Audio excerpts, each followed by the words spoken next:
Good morning and welcome to coffee time SIP and stay. నేను నారాయణ రెడ్డి. మనం ప్రతిరోజు దినపత్రికలోని ముఖ్యమైన వార్తలను విశ్లేషించుకునే కార్యక్రమం కాఫీ టైమ్ సిప్ అండ్ స్టేకి స్వాగతం. ఈరోజు మనతో ఉన్నారు సీనియర్ జర్నలిస్ట్ పొన్నూరు వెంకట శ్రీనివాస గారు. మరి వారిని అడిగి ఈరోజు ముఖ్యమైన విశేషాలు ఏంటో చూద్దాం. నమస్కారం గురుగారు. Very good morning and welcome to coffee time. ఒకసారి హెడ్లైన్ చూద్దాము. ప్రధానంగా అంతా నిన్న యోగాలం ముగింపు సభే, ప్రతి దినపత్రికల్లో కూడా అవే ముఖ్య వార్తలు వచ్చాయి. నేను ఒకసారి చూద్దాము. ముందుగా సాక్షిలో చూస్తే ఆరోగ్యానికి ఆట బాట, 2 ప్రధాన లక్ష్యాలతో బెంచ్ మార్కుల ఆడుదాం ఆంధ్ర. గ్రామీణుల్లో ఆరోగ్యకర జీవనానికి వ్యాయామం, క్రీడల వైపు ప్రోత్సాహం. ఇక జాతీయ క్రీడా పురస్కారాల్లో తెలుగు వెలుగులు. సాత్విక్ సాయిరాజుకు ఖేల్ రత్న, అజయ్ హుసాముద్దీన్, ఇషా సింగ్లకు అర్జున అవార్డులు. ఇక పతంజలి శాస్త్రికి సాహిత్య అకాడమీ పురస్కారం. రామేశ్వరం కాకులు కథ సంపుటికి ప్రకటన. రామేశ్వరం కాకులు కథా సంపుటికి ప్రకటన. న్యూఢిల్లీలో 24 భాషల్లో అవార్డులు ప్రకటించిన అకాడమీ. కథ, నవల, పర్యావరణ రంగాల్లో పతంజలి శాస్త్రి విశిష్ట కృషి. ఇక మార్చేద్దాం మన రాతలు. అప్పుల అగత్యం లేకుండా జగనన్న విదేశీ విద్యా దీవెన. పేద విద్యార్థులకు తోడుగా జగనన్న ఉన్నాడనే భరోసా. ఇక నిస్సహాయుల పట్ల కరుణ చూపాలి, ఆకాశమంతా సహనం ఉండాలి, అప్పుడే దేవుడికి నచ్చిన బిడ్డలుగా ఉంటాం. ఇది రాష్ట్ర ప్రభుత్వం నిర్వహించిన సెమీ క్రిస్మస్ వేడుకల్లో సీఎం వైఎస్ జగన్. ఇక రాష్ట్ర విద్యుత్ రంగంలో మరో మైలురాయి. ఎన్టీటీపీఎస్లో 8వ యూనిట్ ప్రారంభం. 800 మెగావాట్ల వాణిజ్య ఉత్పత్తికి శ్రీకారం. ఇవి ప్రధాన వార్తలు సాక్షిలో వచ్చినాయి. ఈనాడులో చూస్తే ఇక యుద్ధవేరి మోగింది. తెదేపా జనసేన మహాకలయిక. వేదికైన యువగల విజయోత్సవ సభ. ఎన్నికల శంఖారావంతో దద్దరిల్లిన పోలిపల్లి. లక్షల సంఖ్యలో పోటెత్తిన ఇరు పార్టీల కార్యకర్తలు, ప్రజలు. ఇక పి గన్నవరంలో వైకాపాలో రాజుకున్న అసంతృప్తి. ఎమ్మెల్యే వర్గీయుల నిరసన. ప్రజలు నన్నే కోరుకుంటున్నారు చిట్టిబాబు. ఇవి ప్రధానంగా వచ్చినాయి ఈనాడులో. చివరిగా ఆంధ్రజ్యోతిలో చూస్తే సమరశంఖం. ఉత్తరాంధ్ర గడ్డపై టీడీపీ జనసేన గర్జన. దద్దరిల్లిన యువగలం ముగింపు సభ. నిన్న చంద్రబాబు గారు, లోకేష్ గారు, జగన్ గారు, పవన్ కళ్యాణ్ గారు మాట్లాడారు. ఇక మార్చాల్సింది ఎమ్మెల్యేలను కాదు జగన్ అని చెప్పేసి పవన్ కళ్యాణ్ గారు 2024లో ప్రజాప్రభుత్వ స్థాపన లక్ష్యం, ఆడవాళ్ళను నీచంగా మాట్లాడే సంస్కృతి జగన్ది అని చెప్పేసి కొన్ని వ్యాఖ్యలు చేశారు.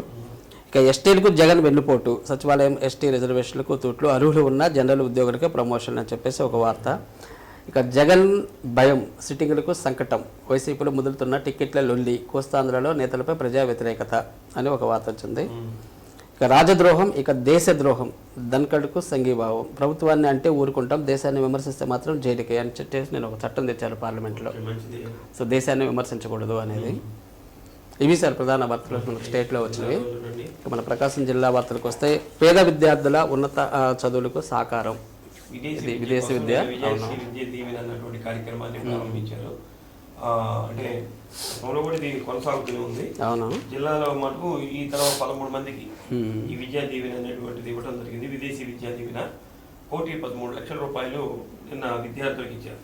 2022-23 11 మందికి, 23-24 సంవత్సరంలో 2, అంటే మొత్తం కలిసి ఇప్పుడు 13 మంది అయ్యారు. వీరందరూ కలిపి 1,13 లక్షల రూపాయలు ఇచ్చారు. వీళ్ళందరూ విదేశాల్లో ఉన్నటువంటి టాప్ క్లాస్ యూనివర్సిటీస్ ఎక్కడ చదువుతారో వాళ్ళకి ఇవ్వడం జరిగింది. దీంట్లో కూడా ఇంజనీరింగ్, మెడిసిన్, లా, జర్నలిజాన్ని కూడా ఇస్తారట. జర్నలిజం చేసే వాళ్ళకి కూడా ఇస్తారు. ఎస్సీ, ఎస్టీ, బీసీ మైనారిటీ విద్యార్థులు ఎవరు ఉంటారో వాళ్ళు దీన్ని ఉపయోగించుకునే దానికి అవకాశం ఉంది. ప్లస్ సివిల్స్ ఎగ్జామినేషన్ ఉన్నారు, వాళ్ళు ప్రిలిమినరీలో పాస్ అయిన వాళ్ళకి 1,00,000 రూపాయలు, అలాగే మెయిన్స్ లో పాస్ అయిన వాళ్ళకి ఇంకొక 50 లక్షల రూపాయలు, కలిపి 50,000 రూపాయలు, 1,50,000 రూపాయలు వాళ్ళకు కూడా ఇవ్వడం జరిగింది. అట్లా జిల్లాలో 6 లక్షల రూపాయలు మీద విద్యార్థులకు ఇచ్చారు. కాబట్టి చదువుకి రాష్ట్ర ప్రభుత్వం విద్య పట్ల ఎక్కువ ప్రాధాన్యత ఇస్తుంది అన్నటువంటి విషయాన్ని నిన్న కలెక్టర్ గారు, మేయర్ గంగాడ సుజాత గారు, లబ్ధిదారులు ఎవరైతే ఉంటారో వాళ్ళకి దీన్ని పంపిణీ చేశారు. ఓకే, మంచిది సార్. ఇక పారదర్శకంగా ఓటర్ల జాబితా రూపొందించాలి ఏంటి సార్ ఇది? మనకి ఎన్నికల పరిశీలకులుగా పోల భాస్కర్ గారిని ఇక్కడ నియమించారు. కలెక్టర్ గారు చేశారు. వారిని ఇక్కడ నియమించారు. వారు నిన్న జిల్లాకి రావటం, జిల్లాకు వచ్చి ఓటర్ల జాబితాని ఫైనల్ చేయాలంటున్నారుగా, జనవరి 5 నాటికి ఫైనల్ చేయాలన్నారు. కాబట్టి జిల్లాలో ఏ విధంగా ఈ ఓటర్ల జాబితా ప్రక్రియ జరుగుతుందనే దాని మీద సమీక్షించడానికి వాళ్ళు ప్రత్యక్షంగా రావడం జరిగింది. 18 ఏళ్ళు నిండినటువంటి వాళ్ళు ప్రతి ఒక్కరికి కూడా ఓటు హక్కు కల్పించాలి, దాని మీద మీరు ప్రత్యేక శ్రద్ధ పెట్టండి అన్నటువంటి విషయాన్ని కూడా తెలియజేశారు. అలాగే క్లైములు పరిష్కరించే దాంట్లో బిఎల్ఓల మీద ఒక పైన ఉండేటటువంటి అధికారులు ఉంటారు, వాళ్ళు బిఎల్ఓలు సక్రమంగా నిర్వహిస్తున్నారా లేదా అన్నటువంటి విషయాన్ని కూడా చూడాలని చెప్పుకుంటాం. అలానే ఎన్నికల సంఘం ఏదైతే నిబంధనలు ఇచ్చిందో ఆ నిబంధనలు తూచా తప్పకుండా పాటించాలని కూడా వారు సూచన చేస్తున్నారు. ఓటర్ల లిస్టులో ఫోటోలు కూడా కొద్దిగా ఒకసారి అర్థం కావు, అట్లాంటి మార్పులు చాలా. కాబట్టి వాళ్ళు ఇప్పుడు ఏదో 2 ఫోటోలు 3 ఫోటోలు కూడా అడుగుతున్నారు.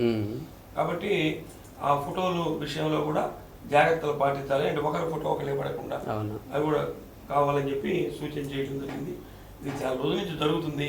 మరి ఎంత దూరం వచ్చిందో ఏంటో మరి అధికారులు చెప్తే కానీ మనకు తెలియదు. ఏదైనా ఓటర్ లిస్ట్ అంటేనే తప్పులు తడక అనే భావన ఉంది సార్. ఎన్ని తప్పులే ఉంటాయి, పేర్లు తప్పులు ఉంటాయి, ఫోటోలు తప్పులు ఉంటాయి, అడ్రస్లు తప్పులు ఉంటాయి. అవును. ఇక విద్యుత్ పొదుపు అందరి బాధ్యత ఏంటి సార్? అది నిన్న విద్యుత్ పొదుపు వారోత్సవాలని చెప్పి ప్రారంభించారు. కలెక్టరేట్ నుంచి జెండా ఊపి ప్రారంభించారు. ముఖ్యంగా విద్యుత్ పొదుపుగా వాడుకుంటే భవిష్యత్తులో ఉపయోగపడుతుంది అన్నటువంటి నినాదంతో దీన్ని చేయడం జరిగింది. ముఖ్యంగా మామూలు విద్యుత్తే కాకుండా సంప్రదాయేతర ఇంధన విద్యుత్తుని కూడా కనుక మనం డెవలప్ చేసినట్లయితే మనకి విద్యుత్ యొక్క తాకిడి తగ్గేదానికి అవకాశం ఉంటుంది. ఇప్పుడు ప్రతి ఒక్కరు కూడా మనకి ఉష్ణ ప్రాంతం ఇది, ఎండలు ఎక్కువ కాబట్టి దానికి సంబంధించినటువంటి ఉన్నాయి కదా, సోలార్ సిస్టమ్ కానీ పెట్టుకుంటే ఎక్కువ, అంటే సోలార్ సిస్టమ్ మనం కొనిపెట్టుకున్నాం అనుకోండి ప్రభుత్వానికి వెళ్ళిపోతుంది. మన దగ్గర నుంచి ఉన్నది మనం వాడుకొని మిగతా విద్యుత్తులు మన ప్రభుత్వానికి విక్రయించుకోవచ్చు. అది అసలు మనం చెప్పలేదు. అది మనం మన దగ్గర బిగించుకుంటే అది నేరుగా గవర్నమెంట్కి వెళ్ళిపోద్ది. మన దగ్గర ఎంత ఉత్పత్తి అయింది మనం వాడుకున్నది మామూలు బిల్లు వస్తుంది. కాబట్టి దాన్ని వేరియేషన్ వేసుకొని మనకు రావాల్సింటే వాళ్ళు మనకి ఇస్తారు, మనం కట్టాల్సింటే మనం కట్టాలి. ప్రభుత్వం కూడా చాలా ఎక్కువ సబ్సిడీ ఇస్తుంది సార్ దీనికి. కేంద్ర ప్రభుత్వం దీనికి ఎక్కువ సబ్సిడీ ఇస్తుంది. అంటే ఎక్కువగా ఎందుకనో దీని మీద ప్రజల్లో అవగాహన, కొంచెం కాస్ట్ ఎక్కువ అనే ఒక భావన ఉంది సార్. కానీ భవిష్యత్తులో ఇప్పుడు 2-3 సంవత్సరాల వ్యవధిలో ఏమవుతుందంటే మళ్ళీ మన డబ్బులు మనకి రిటర్న్ వచ్చినట్టు కూడా ఉంటుంది. తర్వాత కాలం అంతా కూడా మనకి ఫ్రీగానే దాన్ని ఉపయోగించుకోవచ్చు. దీని ఎస్సీ గారు సత్యనారాయణ గారు కూడా పొదుపుగా వాడితే భవిష్యత్తుకి ఆస్తినిచ్చినట్లే అని చెప్పి వారు కూడా చెప్పడం. మొత్తం మీద విద్యుత్తును పొదుపుగా వాడుకుంటే మనకే మంచిది. ఎందుకంటే కరెంట్ రేట్లు షాక్ కొడుతున్నాయి. ఒక్క నిమిషం కరెంట్ లేకపోయినా మనం ఉండలేకపోతున్నాం. కాబట్టి పొదుపుగా వాడుకోవాలి. అది మనకు ఆర్థికంగా కూడా ఉపయోగకరంగా ఉంటుంది, సామాజికంగా కూడా ఉపయోగం. ఓకే. ఇక రేపు కలెక్టర్ స్పందన సార్? రేపు అంటే శుక్రవారం జరుగుతుంది ప్రతి వారం. అవును. రేపు వెలిగొండ మండలంలో పెడుతున్నాను. వెలిగొండ మండలం తహసీల్దార్ కార్యాలయంలో రేపు. మళ్ళీ 29వ తేదీ పెదాలవీడి మండలంలో కూడా దాన్ని కూడా ఏర్పాటు చేశారు. కాబట్టి పశ్చిమ ప్రాంతంలో 2 ప్రత్యేక స్పందనలు వెంటనే ఏర్పాటు చేసినట్టుగా కూడా తెలుస్తుంది. కాబట్టి అక్కడ ప్రజలు దాన్ని ఉపయోగించుకుంటారు. Okay sir. మరోవైపు సార్ నేడు సీఎం జగన్మోహన్ రెడ్డి పుట్టినరోజు వేడుకలు నగరంలో పార్టీ కార్యాలయంలో, వైసీపీ పార్టీ కార్యాలయంలో ఈ జగన్మోహన్ రెడ్డి గారి యొక్క పుట్టినరోజు వేడుకలు నిర్వహించడానికి ఏర్పాట్లు కూడా చేశారు.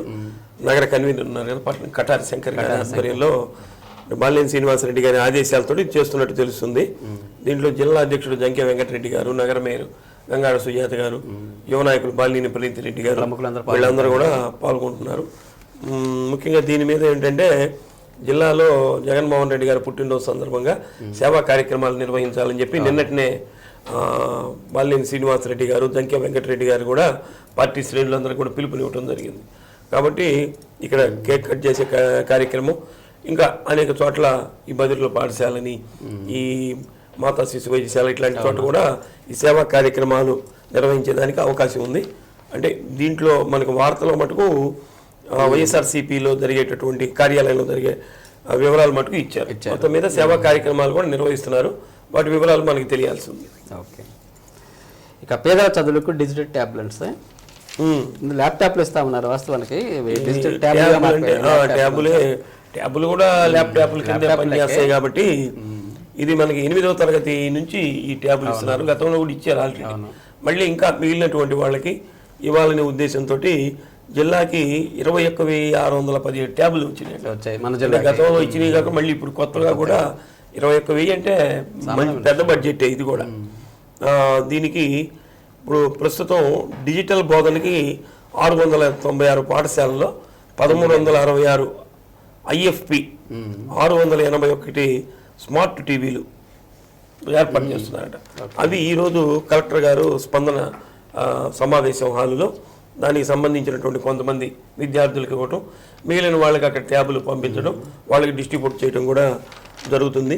కాబట్టి ఇప్పుడు అంతా డిజిటల్ విధానం కంప్యూటరీకరణ అయిపోయింది. కాబట్టి విద్యార్థులు కూడా 8వ తరగతి నుంచి పాఠశాల స్థాయి నుంచి కంప్యూటర్ పరిజ్ఞానం అలవర్చాలని, అలానే వాళ్ళకి బైజ్యూస్ అన్న ద్వారా వాళ్ళకి పాఠ్యాంశాలు వాళ్ళకి ఎప్పటికప్పుడు దాంట్లో చదువుకునే విధానం కూడా ఏర్పాటు చేస్తున్నారు.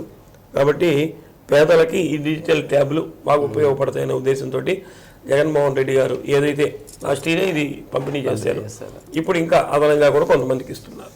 ఏదైనా ప్రభుత్వ స్కూళ్ళలో మంచి మార్పులు అయితే కనిపిస్తున్నాయి. డిజిటల్ విద్య కానీ నాడు నేడు పథకం కింద రిజల్ట్ ఎలా ఉంటాయో చూడాలి. ఇక అంగన్వాడీలో భిక్షాటన వీళ్ళ పరిస్థితి ఏంటి సార్? అంగన్వాడీలో 9వ రోజుకి చేరినట్లుంది. అయితే ప్రభుత్వానికి వీళ్ళకి సానుకూలమైనటువంటి స్పందన ఏం కలగలేదు. మరి ఎందుకు దానికి సంబంధించినటువంటి డిపార్ట్మెంట్ మంత్రి గారు ఎవరు ఉంటారు కానీ వారు దాని మీద దృష్టి పెట్టి సీఎం గారిది దృష్టికి తీసుకెళ్తే మంచిదేమో. ఎందుకంటే వీళ్ళందరూ ఆడవాళ్ళు కాబట్టి, ఆడవాళ్ళు అంటే వీళ్ళంతా ఇంటిని మొత్తాన్ని కూడా ప్రభావితం చేస్తారు. కాబట్టి దీన్ని ప్రభుత్వం సానుకూలంగా స్పందించి వారి సమస్యలు ఏమైనా ఉన్నాయో వాళ్ళు దాన్ని పరిష్కరించే దిశగా ఆలోచిస్తే మంచిదేమో. ఎందుకంటే ఎన్నికల సమయంలో జగన్మోహన్ రెడ్డి గారు వీరికి హామీ ఇచ్చారట. మరి ఎందుకనో కొంత లేట్ అయింది. ఇది ఒంగోలులోనే కాకుండా మద్దిపాడు, కనిగిరి, వెలిగండ్ల, మార్కాపురం, పెద్ద దోర్నాల, టంగుటూరు, కొండపి, బేస్తవారిపేట, ఎర్రగొండపాలెం, పొదిలి, దర్శి ఈ ICDS ప్రాజెక్టులు ఉంటాయి కదా, అక్కడ కూడా వీళ్ళు ఈ ధర్నాలు, ఈ భిక్షాటన కార్యక్రమం ఇవన్నీ కూడా నిర్వహించినట్లు పేపర్లో వచ్చింది. అక్కడే వాళ్ళు ప్రకాశం భవనం దగ్గరే వంట వార్పు ఇవన్నీ కూడా చేసుకుని అక్కడే ఉంటున్నారు పాపం మొత్తానికి. నిన్న అన్ని రకాల ప్రకాశం జిల్లా కలెక్టరేట్ దగ్గర అన్ని ధర్నాలే అంటే నిన్న మొత్తం మీద ధర్నాల కార్యక్రమాలు ఎక్కువ జరిగాయి. ఎందుకంటే ఎలక్షన్ రాబోతుంది కాబట్టి ఎవరి కోరికలు వాళ్ళు తీర్చుకోవాలంటే ధర్నా చేస్తే ప్రభుత్వం దృష్టికి వెళ్తుంది అనేటువంటి ఉద్దేశం. అలాగే సర్వశిక్ష అభియాన్కి సంబంధించి వాళ్ళు కూడా పెట్టారు. ఇక మళ్ళీ కొంతమంది కూడా ఈ సమ్మెలోకి రాబోతున్నట్లు కూడా తెలుస్తుంది. సో ఏదైనా ఎప్పుడైనా పరిష్కరించాల్సిందే. ఎంత త్వరగా పరిష్కరిస్తే అంత త్వరగా పని అయిపోయింది కదా, ఎందుకు లేట్ చేస్తారు? బడ్జెట్ చూసుకోవాలి కదా, ఫైనాన్స్ క్లియరెన్స్ కూడా ఇవ్వాలి. అంటే ప్రభుత్వం ఒకటి ప్రవేశపెట్టిందంటే అది ఫైనాన్స్ డిపార్ట్మెంట్కి పంపాలి. ఫైనాన్స్ డిపార్ట్మెంట్ పంపితే క్లియరెన్స్ ఇవ్వాలి. క్లియరెన్స్ ఇస్తే గానీ ఇది వాళ్ళ పద్దులోకి రాదు. అంటే బ్యాంక్ అకౌంట్ లో ఉంటేనే కదా వాళ్ళకి ఇవ్వగలిగేది.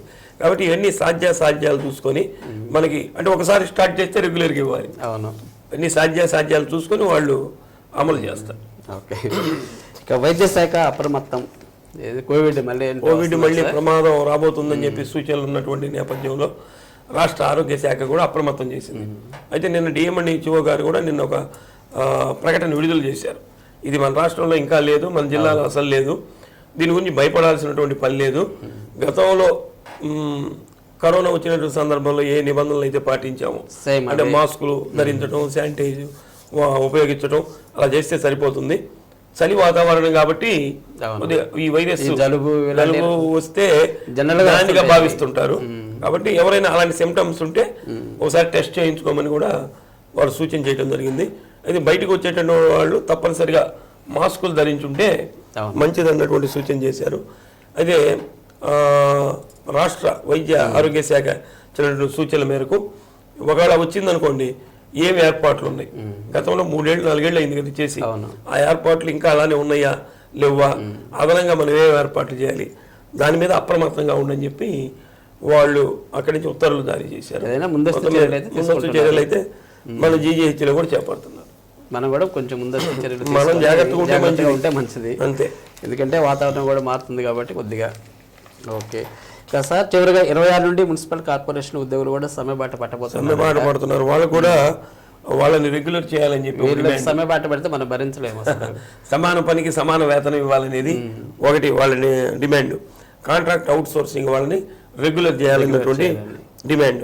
దీన్ని దృష్టిలో పెట్టుకొని ఈ నెల 26వ తేదీ నుంచి సమ్మెలోకి పోవడానికి వాళ్ళు కూడా అల్టిమేటం జారీ చేశారు. నిన్న దానికి సంబంధించినటువంటి మున్సిపల్ వర్కర్స్ యూనియన్ ఆధ్వర్యంలో ఒక సమావేశం కూడా నిర్వహించారు. ఇది నగర కమిషనర్కి వాళ్ళ వినతి పత్రాలు ఇవన్నీ ఇస్తారు. ఇచ్చి ఈ సమస్యల పరిష్కారం కానీ కాకపోతే 26 నుంచి సమ్మెలోకి వెళ్తామని చెప్పి వాళ్ళు మీ పత్రం కూడా ఇస్తారు. వారం ముందుగానే ఈ లోపల కనుక సానుకూలంగా స్పందన రాలేదనుకోండి వాళ్ళు కూడా సమ్మెలోకి వెళ్ళేదానికి అవకాశం ఉంటుంది. Okay okay, thank you very much sir.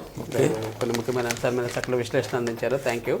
మరి ఇదండి ఈనాటి కాఫీ టైమ్ సిపెండ్స్ కార్యక్రమం. తిరిగి రేపు ఉదయం 8:30 శ్రీ సత్య న్యూస్లో మరిన్ని తాజా వార్తలతో మళ్ళీ కలుద్దాం. అంతవరకు చూస్తూ ఉండండి శ్రీ సత్య నెట్వర్క్. నమస్కారం.